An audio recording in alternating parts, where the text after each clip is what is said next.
All right, so Fort Knox is more than just a name you hear in spy thrillers or rap lyrics. It's officially called the United States Bullion Depository, and it's located just outside the Fort Knox Army Base in, do you know the state?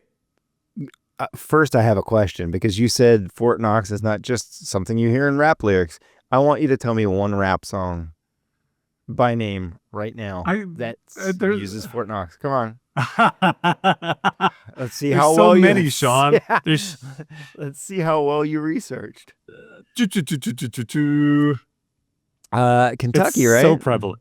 Yeah. Very good. Yeah.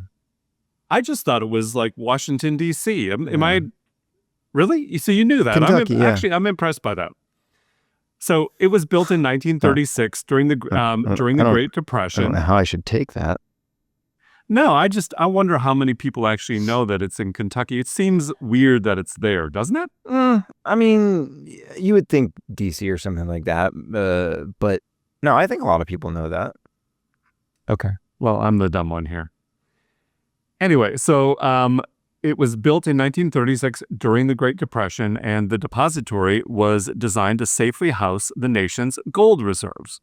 So what makes Fort Knox stand out? So there are roughly 147.3 million troy ounces of gold there. That's over 4,580 metric tons. And its estimated value, like I said previously, was $290 billion. And so during World War II, Fort Knox was used to temporarily store other invaluable documents and artifacts like the Magna Carta, the Declaration of Independence, and even the U.S. Constitution. Did not know that. Did you? I don't think I knew that. I mean, I knew that there were several things during the war that were moved and protected, but I didn't know specifically there. Interesting. I would be interested to learn how they transported those things from DC to Kentucky and what they were. It would be interesting to find that backstory that probably doesn't exist anywhere. You know what? You would think it would be like in an armored truck, but wasn't the most valuable gem ever. Right. It was mailed by regular mail. Right. And they did a whole decoy thing. Yeah. So the least obvious. Yeah. Yeah. Yeah, what if the Declaration of Independence is just in the back of some old Honda Accord hatchback? You just driving down the inter-office mail, like those big yellow envelopes. Never know. So what is it? Why is it? So it's a symbol of trust. The gold is stored here and is for credibility in the U.S. financial system, even though it technically doesn't back the dollar anymore. So yes, the gold is real. And no, you just can't walk in and check it out. It's a locked vault that is of national mythology, of course, right? Everyone knows what Fort Knox is. So the question is, has anyone actually tried to rob Fort Knox? And believe it or not, no one has ever made a serious attempt. That might sound anticlimactic, but it's also telling. It's weighing risks versus reward. Can I actually get in here to be able to pull this stuff out? And even if I got that gold, how would I get it out of there, right? So it's not easy, right? It's not light. What do you do with a pallet of gold bars? Yeah. So, and there's a certain amount of fiction built in pop culture, in movies and TV series where everyone talks about breaking into Fort Knox. You've got Goldfinger, the James Bond movie, certainly talks about that. Rap it's songs. Not the same. Rap songs. Die Hard with a Vengeance, even though it wasn't Fort Knox, it was like a Fort Knox type vault that they were trying to break into. Really good rewatchables episode about that movie recently, by the way. And then like Family Guy, Simpsons are always kind of playing up breaking into Fort Knox. So it's kind of this dream scenario of here's where all the gold is. So why is it that no one's ever tried?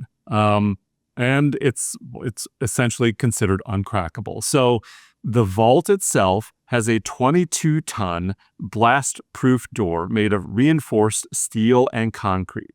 You can't blow it open, realistically. You can't drill through it, and it doesn't even open with one combination. Multiple staff members each know a portion of the code, so no single person can have access alone. So it's kind of like the nuclear codes, but multiple people have to access it. There's physical security around the complex, including razor wire fences, motion detectors, and seismic sensors, monitoring it for disturbances. There's hidden cameras and infrared surveillance run 24/7. And the walls are made of concrete-lined granite and reinforced steel. I'm going to give you a couple of stats that is pretty stunning. So the granite is between 16 and 17,000 cubic feet, primarily for the outer casing of the structure. The concrete is approximately 4,200 to 4,500 cubic yards of monolithic poured concrete formed from a core component of the walls. There's reinforcing steel between 750 and 775 tons, and there's structural steel between 670 and 700 tons of this structural steel to provide the fundamental skeletal strength of the facility. That's a lot of steel. That's crazy. I mean, honestly, on the outside, it looks like this big granite monolith, right? But what's in between the walls, and I mean, you're not getting in there. No. Yeah. At some point, it just doesn't, what are you going to get out with? I mean, if it was truly, you think about it, it's all gold bars. Like, how many gold bars could you really carry to get out of a place like that, even if you got in? You remember the North Hollywood shootout story that you brought up, even the movie Heat, because I have to bring up the movie Heat. Those big bags of cash are heavy, right? Yeah. So, and there's also human defense. So the vault is guarded by the U.S. Mint Police, one of the oldest federal law enforcement agencies in the country. But it sits within the U.S. Army's Fort Knox base, which has active duty soldiers, tanks, helicopters, and air support on standby.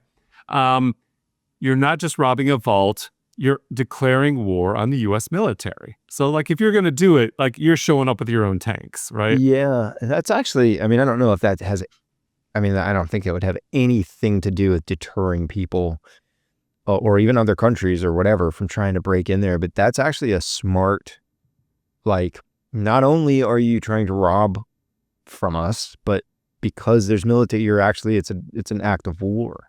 Yeah. That's kind of smart. If that has anything to do with it, I don't know. Yeah. And so this is really interesting. Did not know this. So only one U.S. president has visited the Gold Vault, FDR, the man who approved the facility's construction. He's the only president that's ever visited that, as far as we know, right? So that gets into some of the myths and conspiracies that follow Fort Knox, right? Look, they say the first thing that every president wants to do is see Area 51. Right. They said that's like one of the first things that a president wants to see is Area 51 when they become president. Yeah. And I would bet in the top 5 is see Fort Knox. Yeah, I think they're all visiting it, and we're not knowing about it. So I talked about this myths and conspiracies around this. Some of these have popped up recently again. Here's some of the most common ones. 1, there is no gold. Some believe the gold was quietly removed decades ago. We've heard this one, right? Yeah. Oh, yeah. Well, and that actually would be a smart way to do it too. I mean, look, if you had another facility that you were just kind of building quietly inside of a mountain or something, I mean, we've done that, you know? Right. And, and you just kind of little by little remove it because Fort Knox is so famous. Like everyone knows what it is. Yeah. People from other countries know what it is. You know what I mean? Well, the second one is the bars are fake. Conspiracists claim they're filled with tungsten, a metal with similar density. So it's not even gold. It's another similar... Because America's broke and it's fake gold. Yeah, I've heard that. I've been slicing off parts for years and turning them into little coins to take down to Chuck E. Cheese's. What do they call that? Skimming or something? What do they call that? It's where salami slicing. No, there's an actual word for it though. But like when coins, I read this the other day, why coins have the serrated edges, like the little ridges. It was to stop people from back in the day when they were actually real silver. they would shave. This is no joke. They would shave off little tiny pieces of the coin on the outside, and collect all those until they could melt them down into coins. Can totally see that. Yeah. So, here's another one I had not heard. It's an elite bunker, meaning others speculate Fort Knox is actually a secret survival base for government VIPs. So this is where you go to survive because it's because of the security and because no one knows really what's inside. There's so many of those kinds of places in the country. I would think that why would you do it? Why would you do it at a place where everybody knows about it? Yeah, where they probably are aiming a nuclear weapon at it anyway. Right. You know? Yeah. If you take out a country's gold supply. So why are there so many theories? And so a lot of this is because the gold has not been fully audited in public since 1974. That year, a group of journalists and a congressman were allowed in for a partial inspection. That was it. Is that the pictures? Like, there's some famous pictures of Fort Knox inside, right? I think so. Is that like a rare access, right. But like, what is that? 50 years ago now, where people are like, in light of not knowing anything else or seeing anything else, like we don't know what's inside, we don't know what's going inside, and so we make things up, right? So, but this is where the theories start to bubble out. Interesting. I'm not sure why they wouldn't. They should do it again. Yeah, maybe they'll let us. Maybe if we just show got up. Got my iPhone. Just do some videos. Audio only, sir. Well, there's not really anything. And you can't record it. So I did find an incident that happened in 2013 where there was a shooting of an Army employee of the U.S. Army Human Resources Command. The shooting occurred outside the command in the parking lot where he was later pronounced dead.